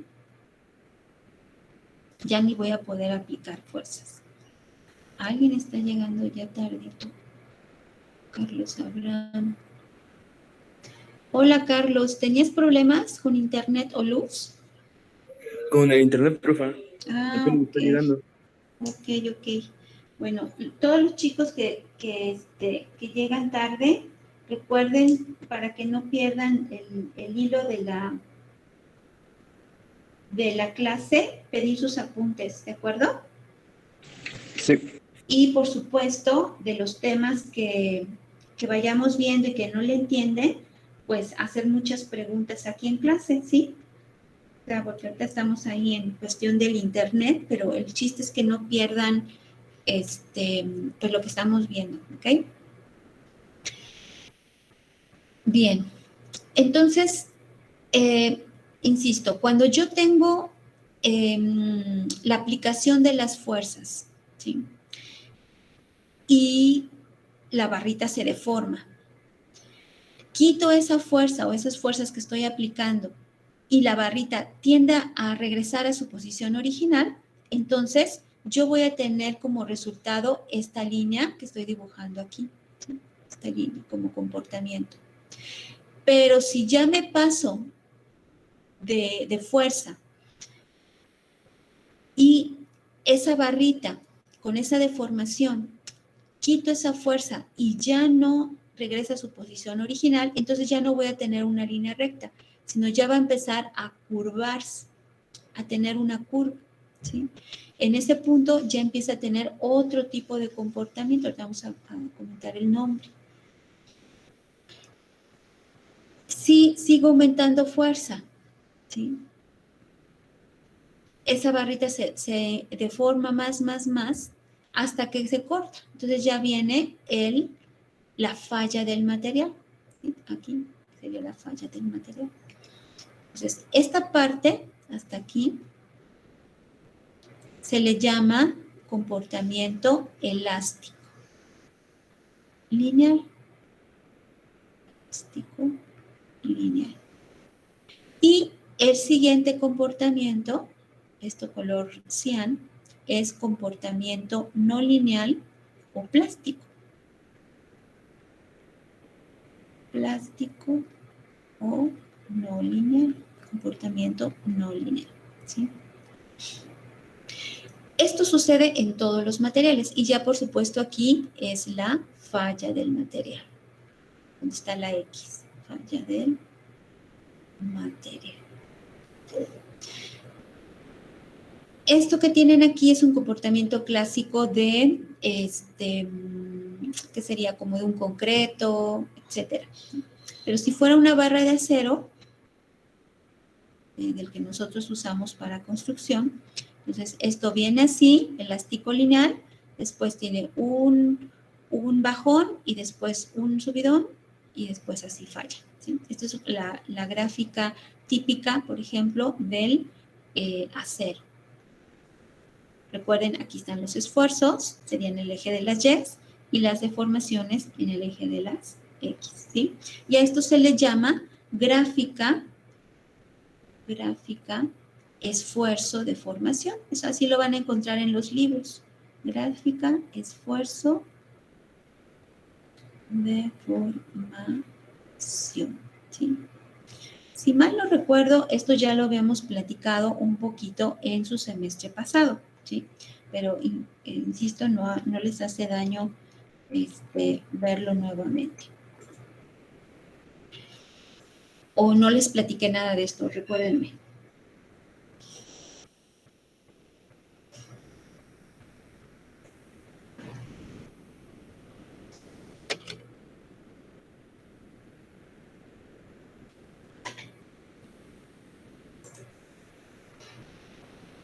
Bien, entonces tenemos comportamientos lineales y comportamiento no lineal.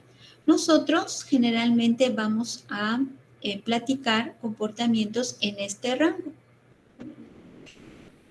En este rango, que es el comportamiento elástico lineal, ¿sí? Nosotros vamos a ver esfuerzos que están en este rango, en el amarillito, en el elástico lineal. Aquí me falta una L. Elástico lineal, ¿sí? El no lineal ya es para, pues, digamos, maestrías, doctorados, ¿no? O semestres superiores. No sé, tal vez en su octavo semestre tal vez les platiquen un poquito más de esto. Pero generalmente todo el cálculo de estructuras lo hacemos en el rango elástico lineal, ¿sí? Entonces, este rango elástico lineal lo estudió un señor que se apellida Hooke, ¿sí? Y él hizo una ley que se le puso su apellido, ley de Hooke, ¿sí?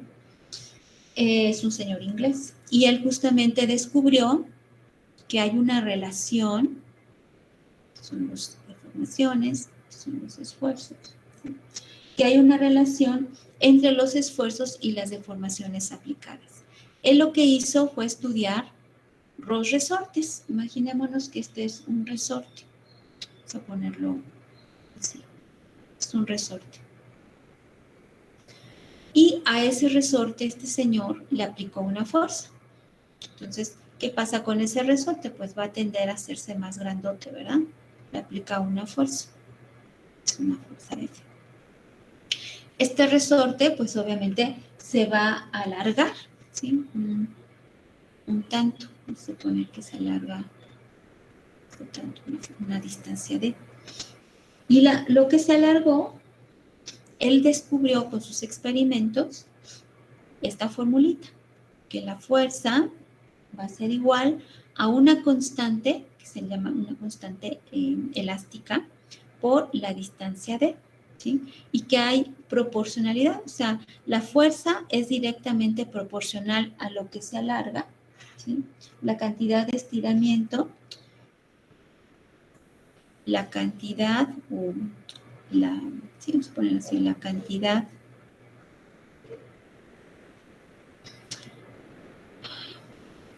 por de estiramiento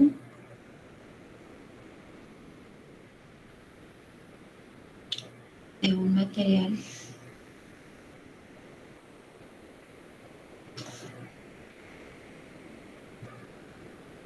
es directamente proporcional a la fuerza aplicada.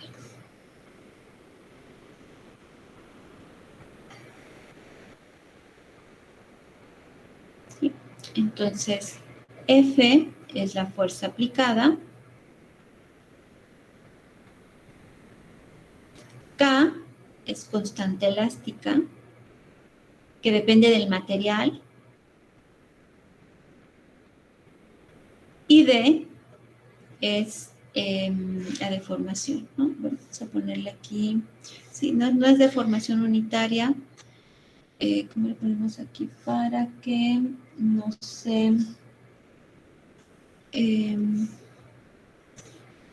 será lo deformado, ¿no? El material deformado. Material deformado. Y descubrió que esa proporcionalidad justamente se obtiene así, ¿no? Aquí hay una relación que sería el comportamiento justamente elástico lineal. Comportamiento elástico lineal. Entonces, una grafiquita como esta sale de otra, donde aquí tengo D y aquí tengo F, ¿sí? D y F. Y también igualmente tengo este comportamiento, ¿sí? Elástico lineal. O sea, hay una proporción, insisto. Aquí grafico la deformación 1 para una fuerza 1, voy incrementando la fuerza, después aumento la fuerza y tengo entonces la deformación 2, incremento la fuerza y entonces tengo la deformación 3, y así sucesivamente. Los grafico, uno todos los puntitos y obtengo que esto es una línea recta. Y esto significa que el comportamiento es elástico lineal, ¿sí? De eso trata nuestra ley de Hooke. Él lo hizo con simplemente ensayando un simple resorte, ¿sí?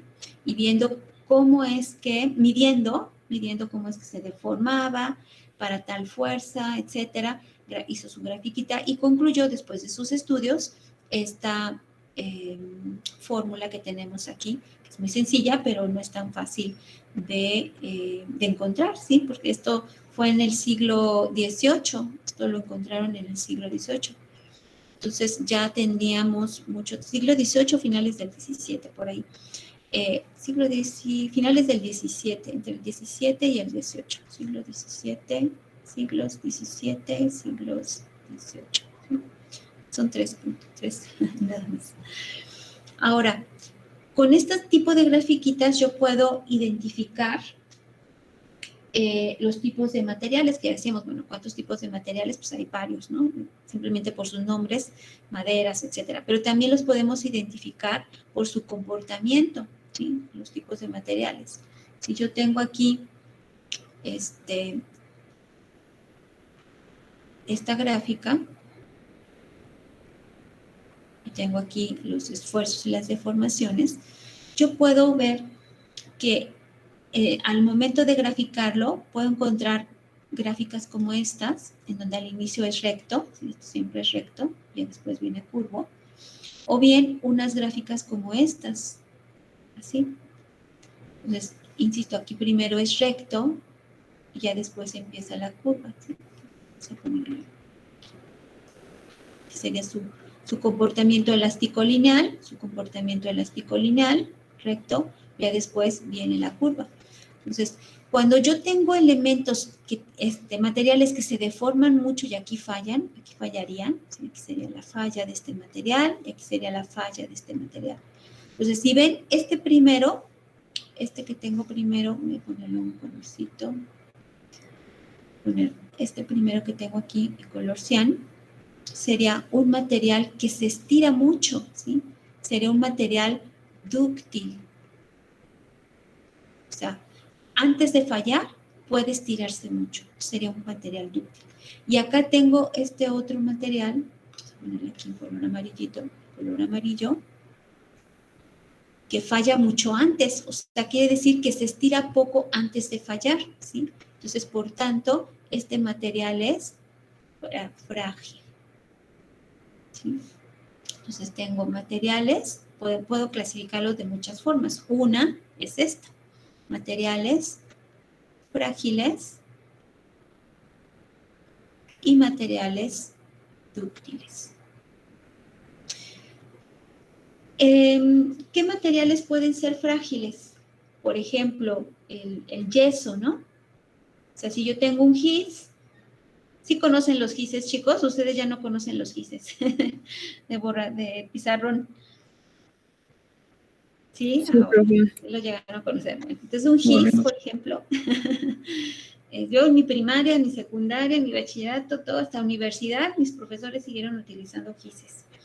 Ya había un poco de esos pizarrones con plumones, pero yo todo el tiempo estuve con gises. Entonces, un gis, por ejemplo, si yo lo tomo entre mis manos y lo rompo, pues fácilmente puedo encontrarlo de esta manera, ¿no? O sea, lo rompo muy fácilmente. Entonces sería un material frágil, ¿no? El yeso. Esto es un ejemplo.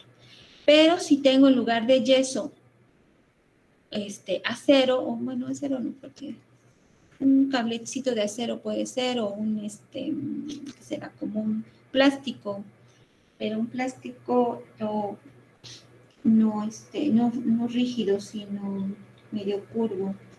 ¿Qué sería? Bueno, puede ser un cable de cobre, ¿no? De cobre, sí. Y lo intento hacer el mismo movimiento de romperlo, no tan fácil lo voy a romper, sino que lo voy a curvar nada más así, ¿no? Entonces, este comportamiento sería dúctil, ¿sí? Y si yo grafico las deformaciones, pues a lo mejor el yeso no queda así, sino es más estirado todavía aquí así, ¿no? Que rapidito se va. O sea, una mínima deformación y rapidito se va. Tal vez este sería el yeso, ¿no? Este negrito que estoy poniendo aquí. Y el cobre a lo mejor es uno como el color 100, ¿sí? Entonces, ¿qué me conviene para una estructura, chicos? ¿Que la estructura sea frágil o que la estructura sea dúctil? ¿A cuál le van ustedes? ¿A esta frágil o a la dúctil para una estructura? Dúctil, ¿no? Dúctil, ¿verdad? Por supuesto. Entonces, yo voy a preferir materiales que tengan un comportamiento dúctil en la medida de lo posible, ¿sí? Y no el frágil, porque el frágil va a fallar rápidamente y ni siquiera me voy a dar cuenta. En cambio, con el dúctil puedo observar cuando empiece a haber grietas, agrietamientos, o la misma deformación me va a decir, este material puede fallar porque ya está bien colgadote, ¿no? Por ejemplo, si tenemos aquí una losa de concreto armado, vamos a poner que esta fuera una losa de concreto armado, entonces, en el momento en que yo veo que la losa ya está así, toda colgadota, ¿verdad? Me da tiempo de salir, pues hasta caminando, ¿verdad? No necesito ni correr, digo, esta losa se va a fallar, ¿sí? Se puede venir abajo porque no tiene suficiente acero. Entonces, este comportamiento es dúctil y es el que me conviene. Ya lo van a ver ustedes en sus clases de concreto armado. Bien, chicos, pues por hoy es todo. Que tengan un buen fin de semana. Los que llegaron tarde se me esperan un poquitito para que les ponga el retardo. Y recuerden que tienen entrega de tarea, no recuerdo si es esta semana o la siguiente, si requieren más tiempo, favor de decirme ya, o sea, hoy mismo a lo largo del día, no sé, está Paulina, ¿verdad? ¿No? ¿Ya se me fue Paulina o todavía anda por aquí? Sí, profe, aquí Sí, Paulina. Entonces, si es que requieren más tiempo, Paulina, favor de ponerse de acuerdo y decirme, bueno, necesitamos unos 2 días, 3 días, o necesitamos, por mí no hay ningún problema. Lo importante es que hagan la tarea, por favor, chicos, ¿sí? Recuerden que está muy fácil, pueden preguntarme, no importa que me pregunten, yo estoy hasta tarde despierta, trabajo a las largas horas de la noche. Si no les respondo luego, a lo mejor estoy ocupada en otra cosa y no vi el mensaje, pero siempre les respondo, ¿sí? De preferencia en el chat, en el grupo de Telegram, pero si lo quieren hacer individual, por mí no hay ningún problema. Por favor, échenle muchas ganas porque no quiero tener alumnos reprobados como el semestre pasado, ¿sí? Pueden ayudarse entre ustedes sin ningún problema, nada más que cada quien debe tener diferentes datos y, por supuesto, deben hacerlo ustedes. O sea, pueden ayudarse, no copiarse la tarea, sino ayudarse a resolverlo, ¿no? O sea, si alguien tiene dudas, si hay un compañero que lo entiende más, pues pueden apoyarse, ¿no? Si no quieren apoyarse conmigo, pues pueden apoyarse entre ustedes. Pero cada alumno debe tener diferentes datos, ¿sí? Y resuélvanlo ustedes, porque tarde o temprano yo me doy cuenta si ustedes son los que hacen la tarea o no, porque yo les pregunto aquí en clase. ¿Queda claro, chicos? ¿Sí? Ok. Entonces, que tengan buen fin de semana. Nos vemos. Disculpe, profe. ¿Sí, Carlos? Yo entré un poco tarde. No sé Sí, si me los puedo que poner.